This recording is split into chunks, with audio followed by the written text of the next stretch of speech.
രാത്രികാലങ്ങളിലെ അജ്ഞാത രൂപത്തിന്റെ നിലവിളി ആ നാട്ടിലെ ആൾക്കാരുടെ ഉറക്കം കെടുത്തി. അടുത്തുള്ള നാടുകളിലും ഇതൊരു ചർച്ചാ വിഷയമായി മാറി. എല്ലാവരും പോകാനായി മടിക്കുന്ന ഒരു നാടായി മാറി ആ കൊച്ചു ഗ്രാമം. ക്ഷേത്രങ്ങളിലെയും പള്ളികളിലെയും ഒക്കെ പ്രാർത്ഥനകൾ നിന്നു തുടങ്ങി. ആ അജ്ഞാത രൂപത്തിന്റെ കാര്യം അടുത്തുള്ള ഗ്രാമങ്ങളിലും ഒരു ചർച്ചാ വിഷയമായി മാറി. പേടിപ്പെടുത്തുന്ന ഓട്ടവും ശബ്ദവും നിലവിളിയുമൊക്കെ ഉണ്ടായിരുന്നുള്ളൂ. അങ്ങനെയിരിക്കെ പുലർച്ചയിൽ ആ നാടിനെ ഒരുപോലെ ഞെട്ടിച്ചുകൊണ്ട് ഒരു സംഭവമുണ്ടായി. അറിഞ്ഞോ, തെക്കേലെ രാഘവ മുതൽ മരിച്ചുപോയി. വാർത്ത കേട്ട് എല്ലാവരും ഞെട്ടി. ഇന്നലെ വരെ ഒരു കുഴപ്പവുമില്ലായിരുന്ന ആളായിരുന്നല്ലോ. പെട്ടെന്ന് ഇതെന്താണ് സംഭവിച്ചത്? അപ്പോഴാണ് പോസ്റ്റ്മോർട്ടം റിപ്പോർട്ട് വന്നത്. കണ്ടിട്ട് ഇതൊരു സാധാരണ മരണമല്ല, ഒരു കൊലപാതകമാണ്. ഇൻക്വസ്റ്റിൽ മനസ്സിലായത് മരണകാരണം ചെസ്റ്റിലുണ്ടായ ഡീപ്പ് ഊണ്ടാണ്. ലൈക്ക് വിരൽ കുത്തി ഇറക്കിയതുപോലുള്ള ഊണ്ട്. വളരെ ക്രൂരമായ ഒരു കൊലപാതകം. ഗ്രാമത്തിലുള്ള എല്ലാവരും ഭയന്നു തുടങ്ങി. രാത്രികാലങ്ങളിൽ ആരും പുറത്തിറങ്ങാതായി. 2 ദിവസത്തിന് ശേഷം വീണ്ടും ഒരു സംഭവമുണ്ടായി. അറിഞ്ഞോ, വടക്കേലെ ഗോപാലൻ നായർ മരിച്ചുപോയി. ഇന്നലെ പണി കഴിഞ്ഞ് വൈകിട്ട് പൈസയും വാങ്ങി പോയവരാ ഞങ്ങള്. അപ്പോഴൊന്നും മുതലാളിക്ക് ഒരു കുഴപ്പമുണ്ടായിരുന്നില്ല. പോലീസുകാരുടെ പരിശോധനയ്ക്ക് ശേഷം റിപ്പോർട്ടും എത്തി. ഗോപാലൻ നായരുടെ തലയുടെ പുറകിലും മുറിവുണ്ട്, തല പൊട്ടിയിട്ടുമുണ്ട്.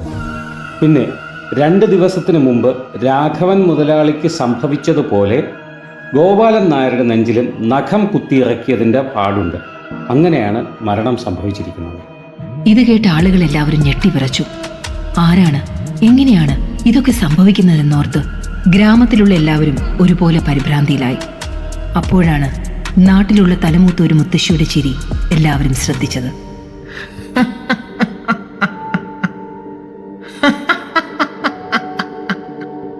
മഴയേറ്റു മുറ്റത്തിറങ്ങി നിൽക്കൂ, മരണമൊരു തുള്ളിയാണു പ്രഹരമായി. ഉപ്പുകല്ലൊന്നെടുത്തു നോക്കൂ, കടൽ കണ്ണീരുപ്പിൻ ചവർപ്പിറക്കൂ.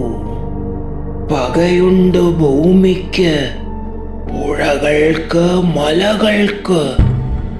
പുക തിന്ന പകലിനും ദ്വേഷമുണ്ട്.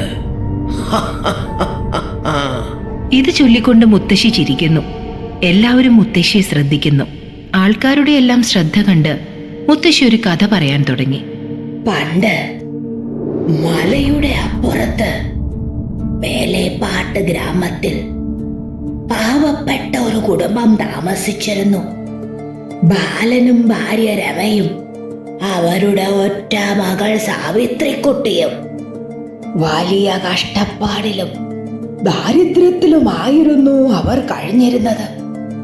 അങ്ങനെ ഇരിക്കെ സാവിത്രിക്കുട്ടിയുടെ 18ാം പിറന്നാളിന്റെ അന്ന് തന്റെ കൂട്ടുകാർ സ്കൂളിൽ പറഞ്ഞു മാത്രം കേട്ടിട്ടുള്ള മലയുടെ അപ്പുറത്തുള്ള സിറ്റിയിലേക്ക് കൊണ്ടുപോകണമെന്നും വലിയ ഭക്ഷണശാലയിലും സിറ്റിയിലെ വലിയ കളിസ്ഥലങ്ങളിലും കടൽ തീരത്തും സിനിമാ കൊട്ടകയിലും ഒക്കെ കൊണ്ടുപോകണമെന്ന് അവൾ അച്ഛനോട് ആവശ്യപ്പെട്ടു.